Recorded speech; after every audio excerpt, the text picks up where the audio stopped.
And welcome to another episode of the Albino Rhino beer review. Today we are looking at this beer. This is from Brook Brewing Company. Arts and Science Brewing is what their partnership with Collective Arts is. But this is Brook's Wet Hop Pale Ale. Unfiltered Ontario Wet Hop Pale Ale. Excuse me.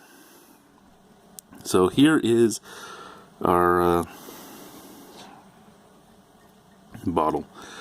What do we have here? Oh, sorry, gotta turn it this way.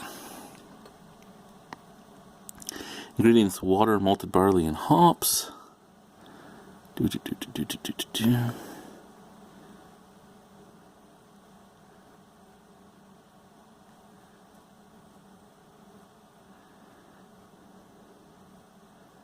Centennial and what?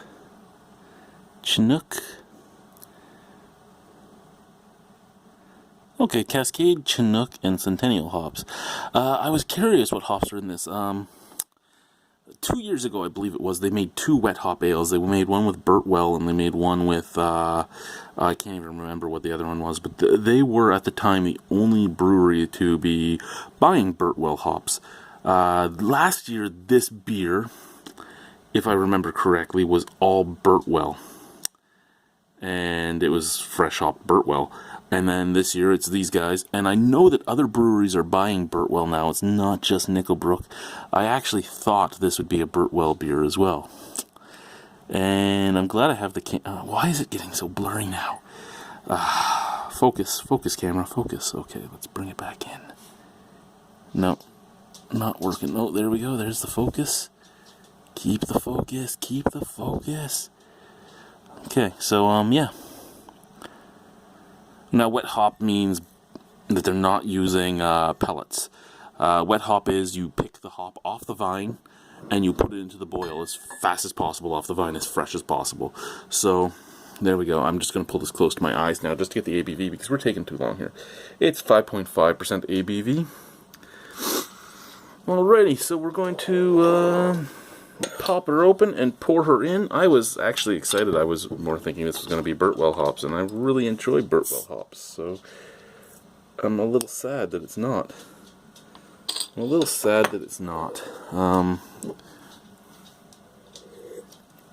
Not, oh my god, I'm not going to like the beer. Sad, but I'm a little sad it's not.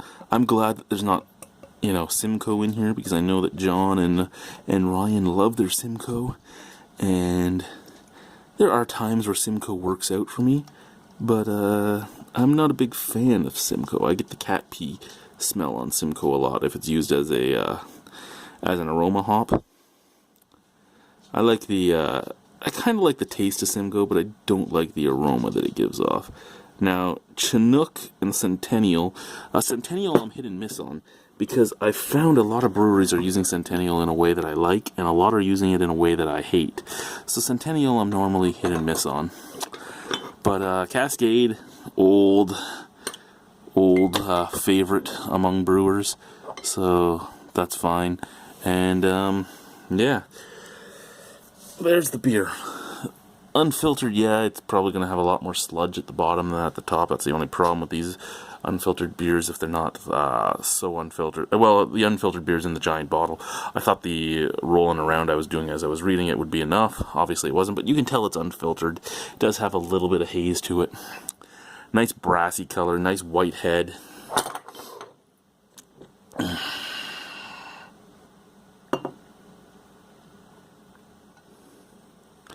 There we go. Top her up. Pull her in here to give her a sniff.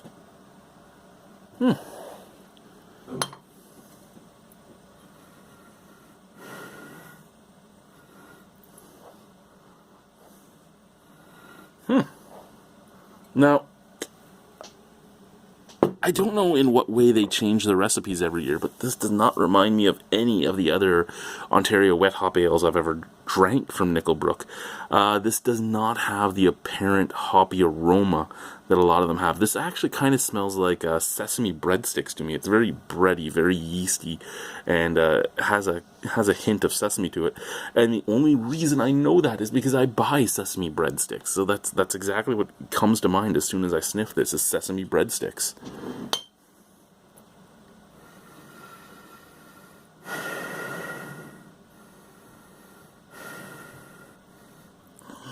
Yeah. I'm not really getting much hoppy aroma off this. This is fairly fresh. It was actually dropped off at my house from the brewery itself. So it was fairly fresh. It was brewed fairly recently. Most of these are brewed in the months of August, September, and October. So I did get this fairly recently. Yeah, just very bready and sesame-like. Let's try it. Cheers.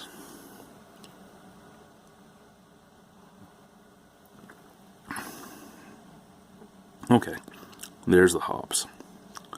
Very light-bodied, I'd say light to medium. Very easy drinking. I know that people hate that word. That it's a buzzword for writers and all that. They hate when you say suds, easy drinking, a lot of other things. But it is, it's easy. Well, most things, see, and this is the argument they always give you. They're like, well, everything's easy drinking, it's liquid. You haven't had a bad beer if you think everything is easy drinking, because there are beers where your throat subconsciously tries to close up so you can't swallow it. This is very easy drinking. Your body will allow it in no matter what.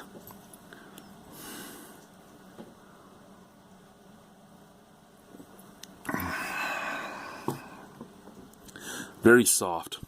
Very soft. Very light-bodied. Very tasty, though. There we go. Now we're starting to get a little more haze to the glass. It's still such a subtle haze. Like, you can see my hand on the other side. I'm hoping by the time I get to the bottom of the bottle that it'll be unsee-through. But, I mean, we're already at 7 minutes, so I gotta hurry up here. I gotta hurry up. I don't like rambling this long, especially because none of you are gonna watch this long. Excuse me.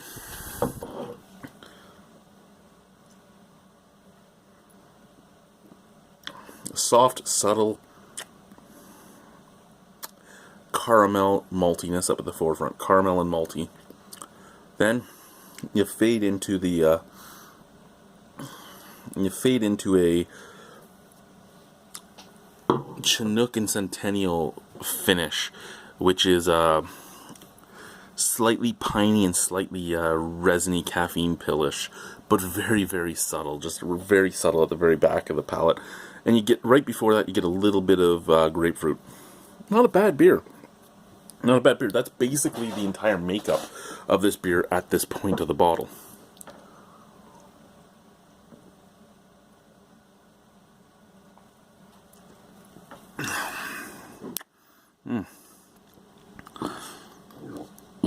So, excuse me. The more I drink it, the more a little bit more of like a grapefruit flesh and a lemon flesh kind of come out.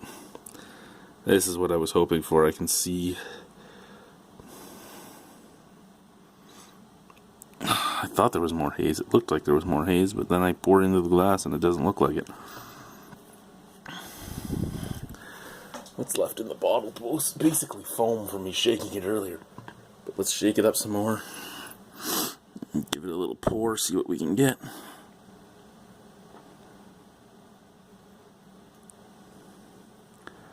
Yeah, no, nothing really.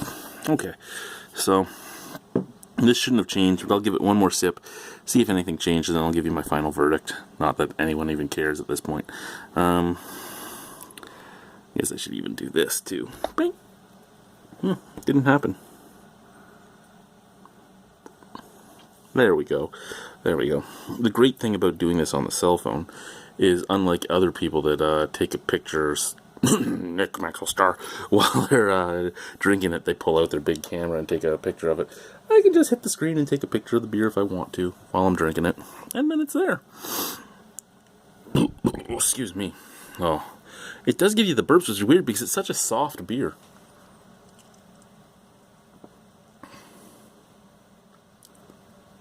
Yeah, nothing really changed.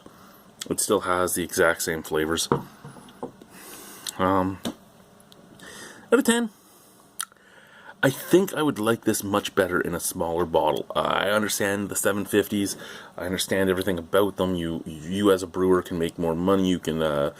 You as a brewer can showcase your beer better. But for something like this, I think a 500 milliliter can or even a 6-pack of 341s is a better choice. I think this in a 750 is just, I don't know, too boring for me. The Paysan Saison, really good Saison. Again, I don't know if a 750 is right for it. Whiny Bastard, yes, a 750 is perfect for that. The Maple Porter, I wish that was in 500 so I could buy more of them and enjoy them over a course of time. Instead of having 1 or 2 of them, I could have 3 to 5 of them. But again, I understand the bottle sizes. I understand why. There's just some beers that I think would be great in this size and some that I don't. And this is one of the ones that I think deserves a smaller bottle or a can. A can is probably the best because he can still make more money on a can because the can costs him less. But I know his canning line has been having a few issues. So, all this said, yeah, I think this is like a 7 out of 10. If it was a smaller bottle size, it would probably be an 8 or... yeah, it would probably be an 8 if it was a smaller bottle size, because the beer is fine. I just don't see myself really going out and buying this size of it to drink myself. If you guys have never had it, it's a great thing to buy to share with friends, and this has gone on for way too long, so I'm leaving. Bye.